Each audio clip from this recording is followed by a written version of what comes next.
আসসালামু আলাইকুম গাইস। চাঁদপুর থেকে ছেড়ে যাচ্ছে বগুড়াদিয়া ৭ বিকেল ৫টায় ঢাকার উদ্দেশ্যে। আপনারা দেখতে পাচ্ছেন এই মাত্র লঞ্চ ছেড়ে দিয়েছে। লঞ্চের ইঞ্জিনের যেই বৈশিষ্ট্য ক্যামেরার সামনে দেখতে পাচ্ছেন।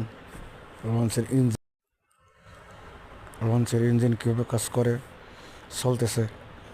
ও যে দূরে দেখা যাচ্ছে ড্রেজার দিয়ে বালু সংগ্রহ করছে। চাঁদপুর ঘাটটা স্পষ্ট দেখা যাচ্ছে। এটাই আমার জন্মভূমি চাঁদপুর লঞ্চঘাট। অনেক সুন্দর, নিজ চোখে না দেখলে কখনোই বুঝতে পারবে।